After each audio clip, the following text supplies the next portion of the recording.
CPNS 2025 dari Kantor Pencarian dan Pertolongan Kelas A Palembang, kelompok 3 angkatan 5. Di sini saya akan melakukan kegiatan podcast bersama senior kita, Bapak Ferry Irawan. Yuk, ikuti kegiatannya. Izin. Ya, Waalaikumsalam. Ya, pagi. Izin Bapak. Ya. Saya Anissa Salihah, Oh, ya. CPNS 2025. Ya. Saya ada tugas Pak dari dasar CPNS 2025. Tentang podcast itu Pak. Oh, ya. Itu. Boleh silakan. Halo Sobat SAR, pagi ini kita bersama dengan Bapak Ferry. Boleh Pak izin memperkenalkan diri terlebih dahulu? Baik, terima kasih Mbak Nisa. Selamat siang. Baik, saya memperkenalkan diri. Nama saya Ferry Irawan. Saya berdinas di Kantor Pencarian dan Pertolongan Palembang dari tahun 2007. Jadi sampai hari ini saya sudah hampir 18 tahun berdinas di Kantor Pencarian dan Pertolongan Palembang. Untuk peta jabatan saya instruktur SAR yang berada di Kantor Pencarian dan Pertolongan. Begitu Mbak Anissa. Ternyata sudah lama ya Pak Bapak berdinas di Basarnas ini Pak. Saya pengen tahu Pak, bagaimana awal Bapak bergabung dengan Basarnas? Boleh ceritakan secara singkat? Oke, terima kasih Mbak Anissa atas pertanyaannya. Baik, saya akan menceritakan di tahun 2007 saya ikut tes Basarnas CPNS tahun 2007. Kemudian dari tahap ke tahap saya juga mengambil komunikasi karena waktu itu untuk umur saya lebih dari 25 tahun, karena untuk reservoir sendiri di bawah paling ini 25 tahun, jadi saya ngambil operator radio untuk tes CPNS-nya. Pastinya Pak, selama Bapak berdinas itu kan sudah banyak pengalaman-pengalaman yang Bapak dapati selama bertugas. Boleh ceritakan sedikit Pak pengalaman-pengalaman apa yang Bapak dapatkan selama bertugas? Oke, Mbak Nisa, saya berdinas tahun 2007 CPNS. Selama 1 tahun saya CPNS, kemudian saya diawali berdinas di pos Belitung, Bangka Belitung, selama kurang lebih 2 tahun. Kemudian saya juga berdinas di Posar Lampung. Kemudian baru saya tahun 2010 saya baru dinas di Kantor Pencarian dan Pertolongan Palembang. Karena Kantor Pencarian dan Pertolongan Palembang terdiri 2 pos, ialah Posar Bangka Belitung dengan Posar Lampung. Karena untuk Sumatera itu hanya ada 8 kantor yang di Sumatera ini.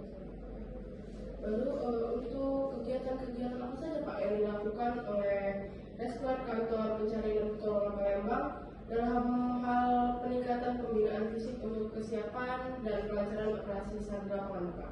Oke, terima kasih untuk kegiatan Resklat yang ada di Kantor Pencarian dan Pertolongan Palembang.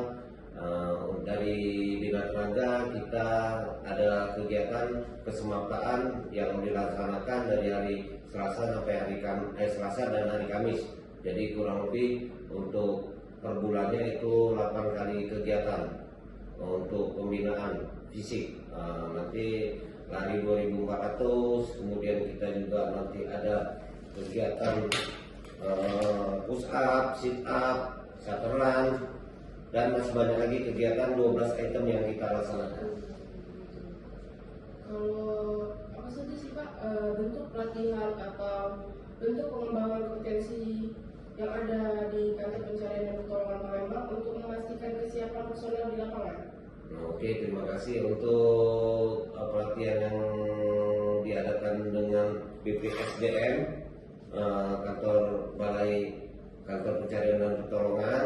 Untuk itu kita biasanya dapat pemanggilan peserta baik water, hard, VAR, dan MFR untuk kegiatan untuk pelatihan yang diadakan BPSDM. Makanya kita nanti ditunjuk untuk pembagian ininya yang dituju itu biasanya senior. Nanti kalau misalnya senior sudah diklat quarter, nanti juniornya berikutnya dan berikutnya nanti dibagi supaya nanti pemerataan untuk diklat-diklat yang ada di BPSDM gitu.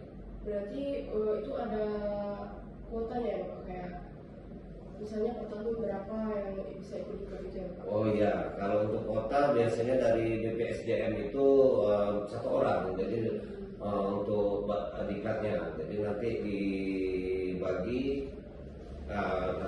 Nanti kalau sudah misalnya rekan-rekan reskor yang sudah diklat quarter, nanti mereka lanjutkan lagi, misalnya diklat hard, lanjutan MFA gitu. Selama Bapak berdinas, apa nih Pak yang menjadi kendala untuk membentuk pengembangan kompetensi personil Pak? Kalau untuk kendala pengembangan itu memang kita untuk BPSDM sendiri, Balai Sumber Daya Manusia itu untuk diklatnya itu kuotanya terbatas, jadi kita juga tidak bisa banyak-banyak peserta yang ikut rekan-rekan skor di kantor pencarian pertolongan Palembang. Jadi kita dapat surat dari Balai Sumber Daya Manusia, baru kita merekrut rekan-rekan yang belum ikut diklat lanjutan. Berarti itu ya Pak yang menjadi Ya, kendalanya. ya. Oke Pak, mungkin itu saja Pak podcast singkat kita Siap. ya Pak. Terima kasih atas waktunya, Ya, bersedia sama-sama. untuk ditanya-tanya. Ya, siap. Izin Bapak, terima kasih Bapak. Ya, sama-sama. Terima Ya, kasih, Pak. ya. Baik, itulah sekian video podcast saya hari ini dengan senior kita Bapak Ferry. Sekian dari saya, We Are Family. Afiknam jaga sama gerak. Semoga